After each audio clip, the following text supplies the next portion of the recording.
everybody, and welcome to Bits of Board, where we're talking board games, miniatures, cards, and dice. My name's Michael, and today we are checking out a game called Obsession. Now, this is a Kickstarter arrival that, let's be honest, it rocked up quite a while ago, but I've got a chance to tell you all about it now, so here we are. Now, this is a game that is unlike so many others around.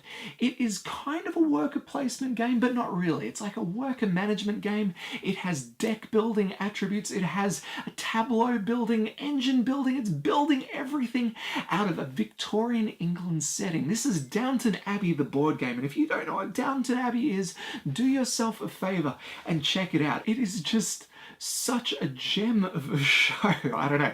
Anyway, so we're here talking about Obsession. I'm going to take you through the look and feel of the game and then a few rounds just to get you on top of what all of the mechanisms are and what you will expect to see in this game. After that, we'll come back and have a chat about it, but it's suffice to say, I really enjoy this game and I haven't found too much wrong with it. So if you're looking for a pros and cons list at the end of this video, you're not going to get it, but I will be excited to tell you my thoughts and feelings on this thing. So without further ado, we're going to get stuck in with the gameplay stuff first. Let's dive in. Alright guys and gals, here we are at Alderley Hall, one of the central locations for our game of Obsession. Now this beautiful mansion is home to two of the most important figures in this game, the Fairchild siblings. So here we have a Charles Fairchild Esquire and then Miss Elizabeth Fairchild. And we as players are going to be vying for every single bit of their attention possible. Now this board here is our turn tracker. Basically we have 3, 6, 9, 12 turns in this game, split up with a couple of courtship events and a final courtship. All this will make sense very shortly, but for the moment we should note that our time in this game is limited. Basically, over these rounds, we are going to be trying to build up our own personal country estates. May not be as lavish as this one here, but we're going to try and make it something. We're going to utilize our service, our butlers, our ladies' maids to make our guests feel welcome and to hold special events that will not only grant us reputation, but cold, hard dollars in the process. There are a lot of underlying cogs turning in this game, and we need to make sure each one is turning in our direction. So there's a fair few things going on in this game, and I'm going to explain the majority of them before we get stuck in. We might play through a couple of rounds up to our first courtship event over here, and then we'll have a chat about this game and why I believe it is so special. Alright, so let's get stuck in with the who's, the what's, the where's. We're going to begin by getting to know the player element, what it is that we are doing in this game. We'll move on to the what's and the where's after that. But yeah, let's do it. Alright, so here we've got our player board, and this is made up of two major parts here. We've got the main player board here where we control our service and the hosted events. It also has a nice little reminder of the order of play and a couple of other bits and pieces. We can see up here our reputation track. This is pretty simple here. We move this thing around, gaining points of reputation, and every time we cross from 5 to 1, we gain a point. Now in the basic game, we can go up to, I think the max reputation is the 7th level, and this will allow us to do certain things like place certain guests that require our reputation to be up, and also host certain events that require us to be just that little bit more fancy than the rest. We have our first player marker over here. Now, while we're playing the Ponsonby family, there are a number of others to choose from, each with their own starting bonus. I wouldn't say they're variable player powers or anything like that, but they will sort of help direct the player during that early part of the game. So aside from the Ponsonbys, who have some starting money, we also have the Cavendish family. They start with more reputation than most. The York family, who start with an extra footman. The Asquith family, who start with an extra family member. And then in the expansion for this game, we have the Wessex family, who begin with a different room available in the house. Now, each family also has their own uniquely named starter cards, but the effects on these cards are mostly the same, except for the Asquith family who have an extra card. Now, these cards, I'll just give you the quick anatomy of these guys. We have a neat little symbol at the top here that shows which family they belong to. We have their victory points value available to us at the end of the game. Yes, it is a victory points game. We have the required service to invite this guest to an event. So for family, we don't need to invite anyone along. But if we were to gain, let's just grab a guest from over here. Here we go. William over here requires a footman, one of our green little workers, or I don't know what you want to call them. They're our service. And so if I was to place him at one of our events, we would need to set aside our footman for everything to work out. Back to the card, in the bottom right, we have their ability. When we invite these characters, these cards to our events, we get to enact the ability down here. So the Lord of the House, Theodore here, grants us £200. The Lady of the House, she will either grant us a guest or we would be able to dismiss potentially a troublesome guest. The Young Lady of the House will grant us a guest, or if we can bring them along to one of our events with a distinguished male partner, we would gain 2 points of reputation as well. Finally, the young master here will either give us £100 or 1 point of reputation. The great thing about this game is everything is basically spelled out on the cards with very easy to recognize symbology. Now, of course, if we're having trouble recognizing this symbology, we can go to our player aids down here. Here's pretty much everything that you're going to find on the cards with a short description of what they do. These cards, there's 3 of them double-sided. They're all very useful. As you can see here, we can become familiar with the different types of service we have available. Yeah, it basically gives us everything we're going to need in the game on those handy cards. Now, down this bottom part here, we have our own country estate, or the improvements made to our country estate. So every round, we're going to be hosting an activity in one of these areas. We're going to take a tile, let's say this one here, and we pop it in our activity spot up the top. We then have to assign the required service, and then we do the things that the tile tell us to do. In this case, for the private study, we can invite 2 family members, so 2 of our family cards. We enact the special abilities on those, and then we return this to our tableau, except we're going to flip it over so it has a bunch of different information. Now, all of these things are completely unique. Some of the abilities get stronger after activating, some of them get weaker. The idea is that to do well in this game, you don't really want to use the same room multiple times. You always want to be expanding and building upon your estate improvements. You'll also note that there are victory point values at the base of each improvement, and these are going to be tallied up at the end of the game to, well, help decide the winner. One cool example of activating for the better is the main gazebo down here. If we were to activate this with 2 gentry, gentry is code for any guests. This is just a fancy term we get to use in the game. We invite 2 gentry along, we gain a distinguished guest, so they're like our level 2 guests. We flip the tile and we go from -2 victory points on that tile to 2 points. So that is a 4 victory point swing should we activate our main gazebo. You know we want to. All right, that's pretty much everything we need to know about the family boards, the home boards there. Let's move on and find out, well, basically how we can build upon our improvements and some of the other bits and pieces we'll see throughout the game. Let's head to the supply board. All right, here we have our supply board, which is a really neat way of organizing all of the random bits and pieces that we need in each game. You don't need to put this out if you need a little bit of extra table space, but it certainly does look pretty and really helps bring this theme to life. Over here we have our 2 decks of guests. Here we have our casual guests, and then our level 2 guests are our prestige guests.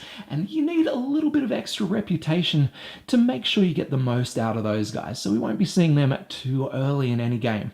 In the middle here, we have our bank, and this is pretty much unlimited. I've just stacked up a portion of the coins available. Moving over, we have our servants for hire, and these are going to be available to any player in the game if they need to expand their service. So we have the white ones here. They are the footmen, and they provide a lot of service for the outdoor events. The green are our valets, and they provide service to the male guests. We have ladies' maids, and then an under butler. I actually didn't go over the other servants while we're over at the board. Let me just grab them. Red is our housekeeper, and then we have the butler in blue. Now, there's only one of these available for every player throughout the game. And this has got a really neat little mechanism where if we don't have the available servants in the servants for hire box, you can actually steal them from other players, all except for these two, and I do believe the under butler, which is our last one up here.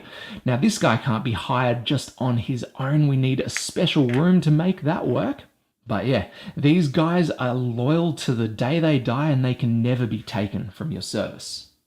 Next up, we have some objective cards, and at the very beginning of the game, we are dealt 5 of these bad boys per player, and you get to pick 2 that you're going to play with or go into the game knowing you're going to get some points out of it. So there's a lot of variation between these. So for example, if we have the stateroom at the end of the game, we gain 5 victory points, 1 bonus victory point for every prestige guest, 1 bonus victory point per service tile. They're the blue tiles. We'll get 13 extra victory points if we're able to collect the tennis court, the cricket field, and the croquet field.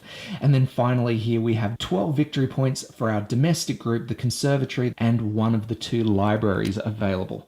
So we would, knowing how to play the game a little bit, we'd have a look at our options here, and we'd have something to sort of aim for in our game. It's very cool. Let's just make things interesting and a bit silly. We would not do this, but we're going to go for the conservatory and prestige guests. Lovely. Now we will have the opportunity to gain a couple more throughout the game, but for the moment that's about that. Now down the bottom here we also have the builders market, and this is where we will be purchasing new country estate improvements to add to our tableau. Now these are drawn throughout the game and replenished in a number of ways, but for the moment let's just set up and have a look at what's out there. At the beginning of the game we have just a handful of tiles available to us, so I believe they are level 1 to 3 prestige tiles and 4 of the 5 available blue tiles or the service tiles. So I'm going to grab these and I'm going to throw them in this lovely little obsession bag here, going to give them a shake up. And then we're going to deal these out, 6 in total. So 1, we have the croquet field. 2, the fenced paddock.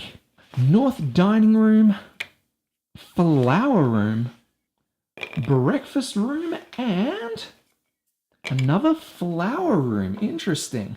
Now these are drawn randomly, but they're not placed randomly. So we actually have to order them into prestige level. So down here we can see this is a level 1 prestige improvement.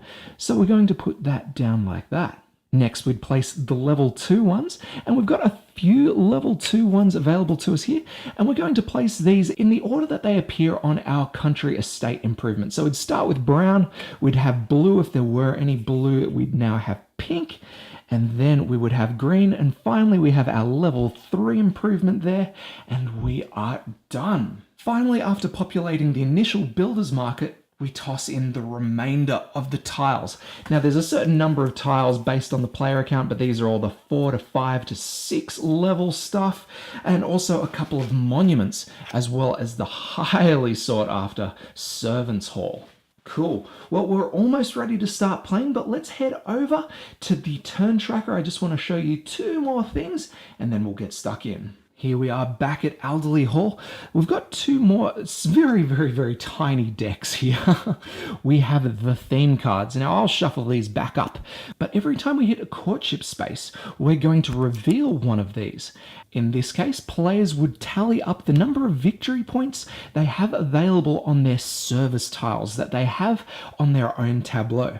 The player with the most service tiles will gain a victory point card and will be able to take one of the Fairchilds into their hand of guests so they can actually bring these guys into play at their events. Just one of them though, so you'd have a look at what you'd like. So Elizabeth, she'll grant you a prestige guest and 2 points of reputation. And then Charles, he'll give you 3 points of reputation. So it's basically what you want. For the moment, you don't really have to take into consideration victory points values there, but they will be very important during the final courtship. Now, victory point cards, well, these offer not just victory points. They give you the choice of victory points come the end of the game or a very powerful ability. So in this case, we have 5 victory points, or we may refresh the builder's market. And this is kind of hard to accomplish. But the builder's market, which is all the tiles that we saw before, we would be able to discard all 6 and chuck another 6 out there. This one here just gives you 7 victory points, 6, 5, or we may take one of the basic servants from the supply. 4 victory points or a prestige guest. You get the picture. There's heaps of them throughout, and they all give you a choice. This is, I think, also the only hidden information in the game, aside from the objective cards, of course. But yeah, they are worth a lot. Actually, we'll leave our blue... No, we won't. We won't leave our blue service tile out. We're going to shuffle that back in. These tiny, cute little cards. And yeah, I think we are ready to get in. Let's walk through a couple of turns of this game, shall we? All right, so we begin our first turn. And actually, I've realized I've forgotten just one thing. We can't be such a renowned family without some starter guests. The game provides just a small handful, yes, a small handful of starter guests that have this little symbol in the top left there. And we're actually going to be dealt 2 of those to start with. And these guys are going to help keep the early parts of the game nice and fresh because, well, we're very unlikely to get the same 2 starter guests twice. So we'll take our hand of guests and we will begin. Now, the first thing we will do in our very first turn is rotate service. Now, this usually involves taking a servant from their expended service location to the servant's quarters or from the quarters to the available servants. Now, the very first round of the game, we've not spent anyone, so there'll be none of that. We're going to move straight into hosting the activity. And I'm thinking we'll start with the private study. Now, there are a number of different options that you could go for. You might want to look at your objectives and try and figure something out based on those. For me, obviously, I'm going to need to purchase a couple of buildings, so I'm thinking cash will be important over the long term of the game, which gives me a couple of options for starting. I could go the bowling green, employing the favours of 2 gentry and gaining £300, or I could utilise the private study, which is what I'm going to do to show this one off. I'm going to take the private study, and as a part of my hosting the activity, I'm going to assign my butler. Now, this one here allows me to host 2 family, so I'm going to go to my hand of cards, and I'm going to put my starter guests down because I will not be able to play them. They are not family, and I'm going to check these guys out. Now, this one here will give me £100 or 1 point of reputation. I'm liking that £100. And Theodore here gives me £200. I'm thinking we'll take the 2 men of the house and we'll earn some dosh. So I've invited my guests, which is step 3, and then I'd move to providing service. Here I would check the lower left-hand corner of my cards to see if any of my guests require service. In this case, no, so we move on to the enjoy favours, and yes, that means some money from our guests. So I total it up, and I'm going to gain £300 there. That added to our family bonus, it gives us £600 to play with. Awesome. Now, as a part of the Enjoy Favours phase, we can head over to the Builders Market and pick up a new improvement for our property. So let's go over and have a look and see if there's anything we might want. Let's have a quick squiz at the objective. We need to look out for a conservatory or a library. Well, by the looks of things, none of our required rooms are around, but I'm still thinking we'll pick something up just so we're in the running for when the theme card is revealed this round. Look, we've got £600, and so at first glance, we could probably afford anything from the £600 marker and down. But here's the fun bit. Some of the tiles have a modifier. So the croquet field up here has a -200 modifier, which means that's only going to cost £500. Look, I know we're going to need some money throughout the game, so I'm thinking that might be a pretty sweet starting option. Yeah, let's cash in 5 of our hard-earned coins here, and we'll grab the croquet field. At this point, all tiles in the market would slide left, covering up any vacant spots, and then we would draw a new tile from the obsession bag, and we place it down at the end. And wouldn't you know, the conservatory has miraculously popped out. We have a tile that we certainly must purchase. We head back to our player board and we move to the clean board phase. Here, we'll take any played cards and put them out of play for the time being. We're unable to use them again until we've passed and recollected all of our played cards. Next, we would take any spent servants and move them to the expended servants marker. And then we'll return any of our hosted activities, flipping them over to their utilized side. Now, this is why the private study is so interesting. From now on, future village fairs will produce £300 and 2 points of reputation. Now, village fairs, they are one of the special markers that are on the round track, so we've got something to look forward to as the game comes through.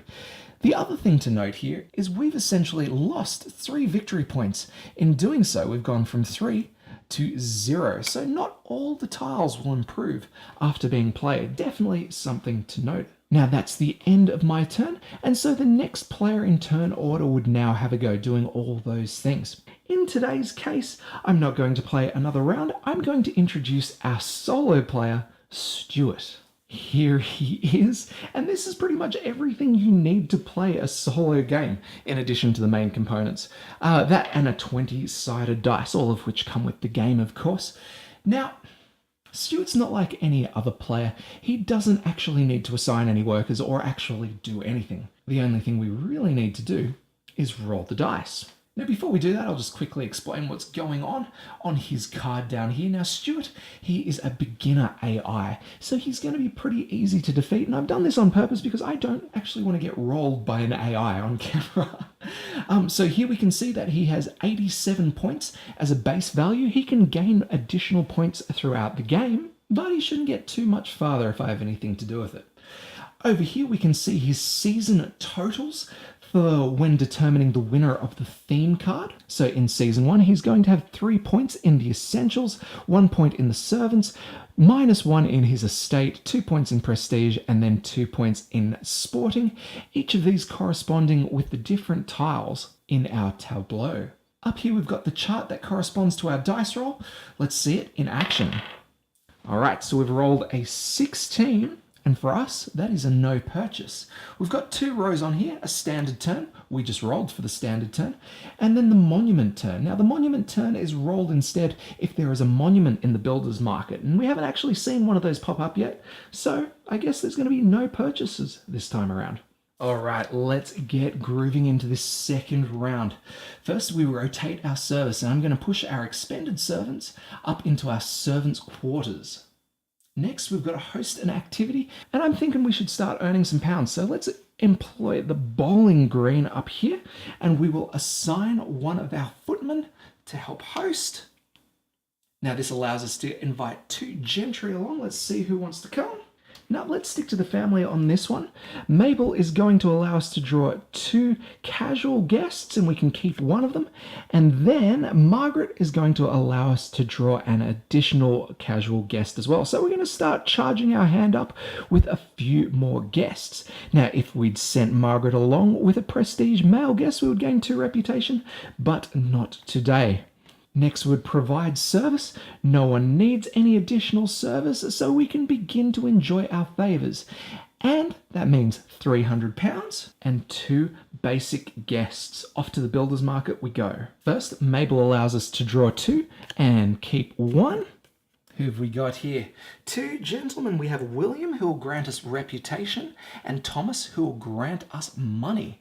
Now, William is a level 2 guest, so we're going to have to wait till we get to our second level of reputation before we can utilize him, although he does grant us 2 victory points at the end of the game either way. That might be a good path for us because I think we're sort of doing okay for money, so we will grab William. Next, Margaret just allows us to draw 1 blind, and we gain Elizabeth, the Viscount Peel. This is going to be points of reputation here as well, but also a level 2 guest. All right, well, we'll chuck them into the hand. Do we want to buy anything? Nope, I don't think we do. We want to save for that conservatory, so let's head on back and clean the board. So we add our 2 newly gained guests to our hand. They become an option immediately for us. We take our 2 spent family members and we add them to the cards that we are not allowed to play. We'll take our footman from the bowling greens and then we'll flip this one over on the way back. It's gone from -3 points to 2 points. That is essentially a 5-point swing for us. So good. But you will note we now only get £200 when we're hosting there. So we want to make sure we've got other places to go. And that, ladies and gentlemen, is the second turn. How quick was that? This game can be so quick once you know the basics and once you've got a little bit of a plan in mind. But before we move that round tracker, let's see what Stuart wants to do. Hey Stuart, we rolled the dice and this time we get a 12. Come on, Michael, you're not even holding the right cards. All right, a 12 in a standard turn. Position number 4 gets bought. 1, 2, 3, 4. One of the flower rooms is gone. Thank goodness he didn't roll and steal our gabled conservatory. Now, just for the heck of things, we've drawn the big game trophy room, which is our first monument. The player who picks this up is going to gain a huge amount of victory points, 5 points down here in this case, and every turn they are going to gain 1 point of reputation. Now, sometimes the game throws a few things at you that you have to remember, and so it also provides these lovely little reminder tokens that you can place in your activity space, for example, so it forces you to remember that, hey, you're probably forgetting something. And as you can probably tell, super useful for me. It's another perfect day at Alderley Hall, and we move our marker forward into the village fair. And, ooh, that means we are going to gain some money and some reputation, my favourite. Thanks to our upgraded private study, we're going to gain £300 right now and gain our first 2 points of reputation. Now, reputation has a few different effects throughout the game. The first and the obvious one, which I stated at the beginning, is it allows a little in-between point tracker for our reputation levels. But we can actually spend our micro points, if you will, doing other things. There's a little reminder of our special actions over here. For 2 reputation micro points, we can gain £100. For 3, we can refresh 1 servant, and for 4, we may refresh the builder's market.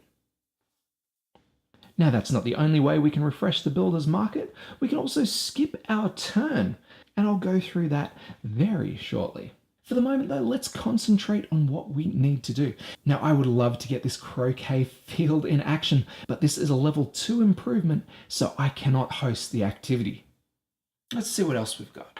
It might be too early to start collecting prestige guests, but it is worth remembering that I will gain a bonus victory point for each prestige guest at the end, thanks to my objective cards.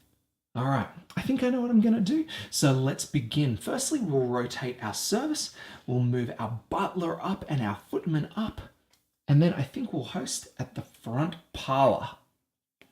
This will require our housekeeper, and we may invite 2 ladies to the event. And here I have hit my first snag. I'm required to bring 2 ladies along to this event, and I would love to bring Elizabeth here. She requires a lady's maid, no worries. But the only other lady I've got is Miss Alice, one of my starting guests, and she too requires a lady's maid. But guess what? I only have 1 available. Now, for me, it'd probably still be worthwhile to do this activity even if I couldn't bring both along, but I'm unable to host the event if I can't bring all the required guests. Wowza. So that is not going to be a viable option for me. I'll tell you what, I'm going to make sure that this doesn't happen again, and I'm going to bring the butler's room into play, pop my butler in there, and I may hire 2 servants from the supply. Now these are basic servants, so I can't go ahead and steal that the under butler. Like I said, this guy is tied to a specific service room, so I'm going to go ahead and take a valet and a lady's maid just to keep my options open. Now the conservatory is currently sitting at £700, and wouldn't you know, I have every single coin I need. I'm going to cash them in, and we'll be adding the gabled conservatory to the estate. Now this, as you can see, is a prestige 3 building, so I won't be able to use it for a little while, but I'm getting close. Kinda. Next, I'll clean the board. I'll place my used butler in the expended service, and then I'll place my butler's room back, flipping it over. Now I may hire 2 or recruit 1 servant from any player. Now these are only the basic servants, being the footman, the valet, and the lady's maid. But it's also worth mentioning that in a solo game, this doesn't mean anything because he doesn't have anyone to steal. Now before I go on, you'll note that we push the big game trophy room down a notch. And we'll draw another location, the Hillside Kennels. Next up, we move into our solo player's turn, and Stuart is going to roll the dice. This time we get a 1. Now it's worth mentioning that this, of course, is a monument turn because we have a monument out on the board. So that 1 is going to remove the monument from the builder's market. Again, we shuffle down the Hillside Kennel and bring out another room. Here we have the barn, which is our first service location that's come out into the builder's market. This one here, a head gardener is hired. All estate actions, which are the pink ones, will generate 1 point of reputation. Nice.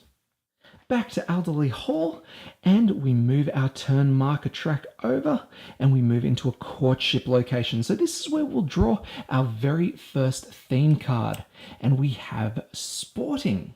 Now Stuart, he has 2 points in sporting at the beginning of the game. Can we beat it? No, we cannot. We have the croquet field, which is -1, and the bowling greens, which is 2.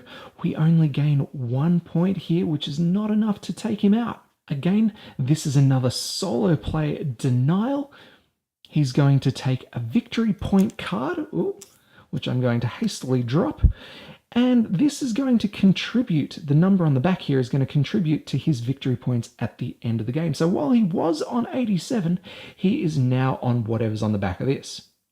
All right, I'll show. It is a 4.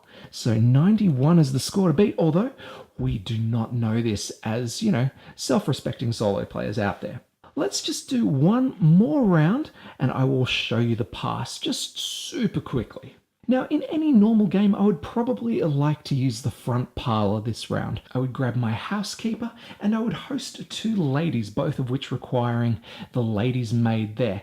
And here I would gain a total of 5 reputation points as well as an additional guest. It would be a pretty sweet move, although I would probably hope to not use any more female guests for a while because it would be a little while before I get my ladies' maids back. But in the interest of showing off pretty much every facet of this game, I'm going to take a passing action. Now, passing is not as simple as saying, all right, my turn's over, you have a go. We have an entire flowchart to follow here. So if we're passing, we will now reclaim our deck. Any spent cards that we've used now get added back in to our existing hand of cards. So we have everybody back available to us. Although, if you've been playing well enough, you won't have to do this for some time because a lot of the actions that you take will allow you to gain new guests, and hopefully they will be as useful to you as the ones that you've previously discarded. Next, we get to refresh our service, and that is everybody gets to move up into the available service, and we are fully prepared for our next round.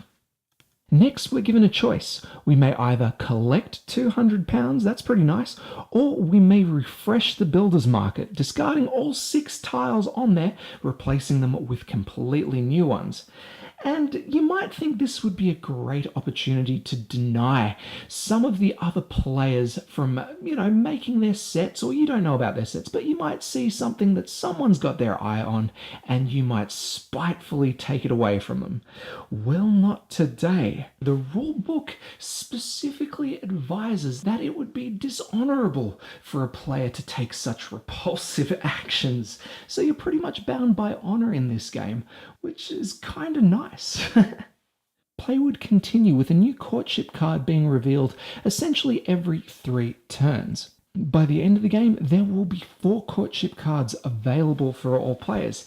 Now, for the first 3 courtship events, players will be scoring against individual theme cards. However, in the final courtship phase, players will take into account all cards that have been drawn previously before determining the winner. In this particular case, players would tally up all victory points relating to estate tiles, prestige tiles, and all sporting tiles times 2. Whoever has the most victory points on their tiles relating to the revealed themes will gain a victory point card and, of course, their choice of Fairchild. Now, in the final round of the game, there's no point in picking any particular Fairchild card for their abilities because you're not going to get a chance to use them again. At the end of the game, represented by Christmas, victory points will be awarded from the numbers on any improvement tiles, gentry cards including all casual, prestige, family and Fairchild cards you happen to have in the deck, any objective cards, victory points based on reputation. As you can see here, if you hit max level of 7 in the basic game, you're going to gain 28 victory points. Then a few extras from servants, any leftover money, and finally any victory point cards. Once that's all tallied up, the player with the highest victory points is declared the Lord of all Downton Abbey. Alright, that is about it. Let's go have a chat about this game. Now, just before we start talking about the game, it didn't actually come up organically or even forced in the video there, but I thought it might be worth showing off some of the other cards that sort of come through. Like some of those prestige guests, they are insane. So we've got, let's see, Mary Countess Coventry here, who requires 2 of your servants, but she will give you a victory points card and 4 points of reputation. Whew. And I think I touched upon one of the other abilities that allows you to dismiss a guest from your hand. And why would you want to do that? Well, there are some guests out there that actually cause negative victory points at the end of the game. So here I have Joanna Gamble. She's an American heiress, and that's just like, ugh, can't do that. So here she is there. Now she grants a -3 victory points, but she'll give you £400 at a level 1 reputation. That's insane. That is a massive boost to your income so early in the game. But she'll also knock off 2 points of reputation. So there are this many cards. There are a huge number of cards that allow for such a different game every time. I remember one of the first times I played, I got owned by these American heiresses. I had so many in my hand, not just the heiresses, but people that gave me negative victory points. And my only choice was to build up on all of those things that they kept giving me and using them to recoup my victory points, as well as dismiss the occasional uncouth guest. All right, so that being said, it's probably obvious, but I really like this game.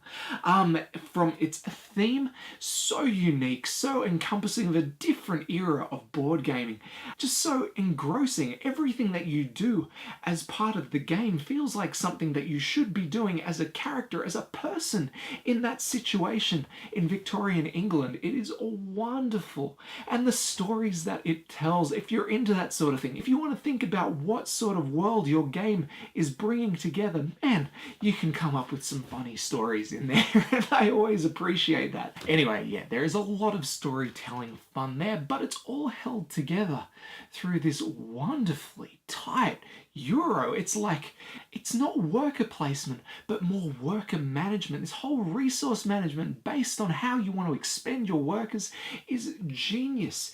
And the whole fact that the placement locations change once you've used them. You either gain victory points, you might lose victory points, you might gain abilities. It's just so consistent at changing your placement locations that the game always seems fresh. There's never a dull moment throughout. And I have to use the word elegant. Oh, it must be one of the most overused terms in board game journalism, but it applies so well to a few games out there, and this obsession is one of them. All your actions relate so well to the theme, and all your actions are purposeful. You need the money to buy the tile because you have that objective to gain that tile. And not only that, that tile will allow you to play those wonderful cards that you've been collecting through the game. Everything is so tightly wound together that I don't know how someone thinks of this. Designer Dan Halligan truly has hit it out of the park here. This is the first thing I've seen from him and K&T Games, and I think it might be the first thing they've produced.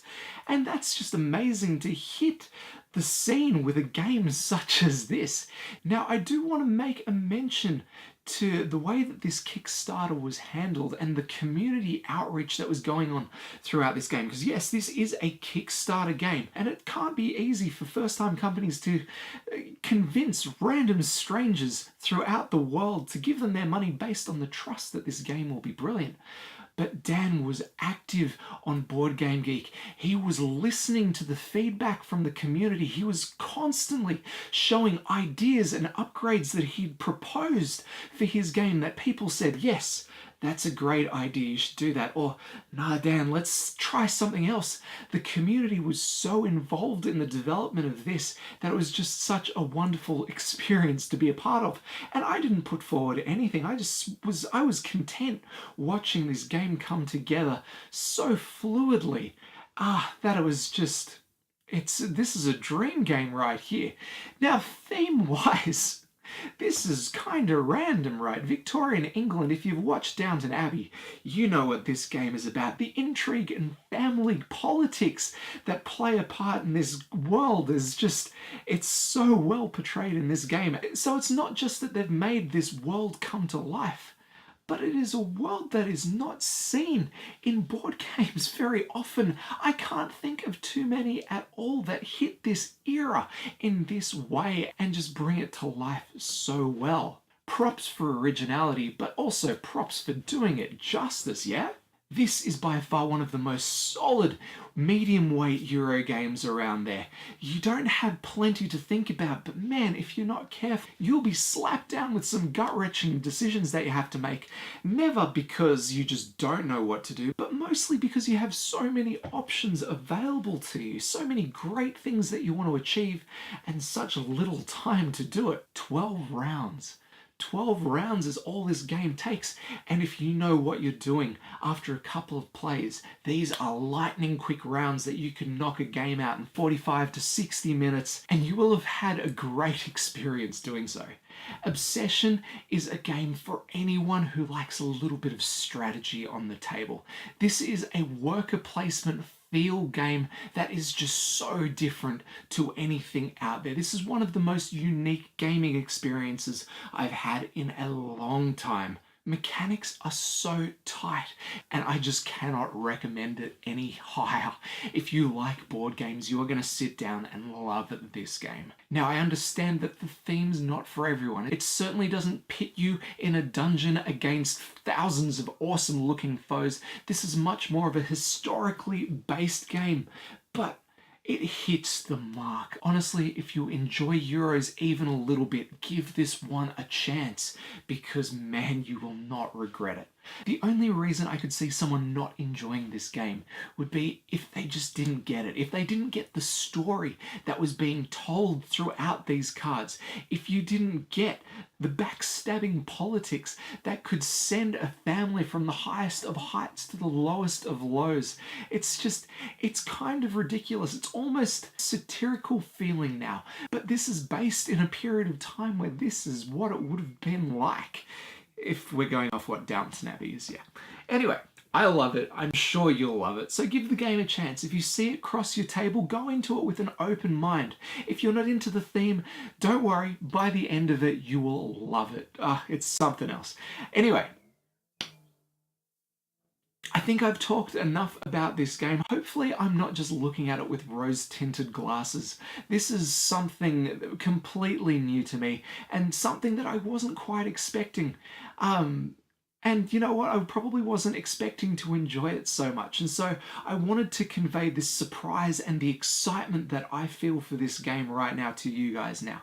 Anyway, if you've enjoyed the vid, make sure you like it, make sure you comment, tell me your thoughts on the game if you've had a chance to play it, and of course subscribe and help us keep building this wonderful community that we've got going on. Yeah, aside from that, guys and gals, we are about done. So as always, my name is Michael, this is Bits Aboard, we'll catch you next time.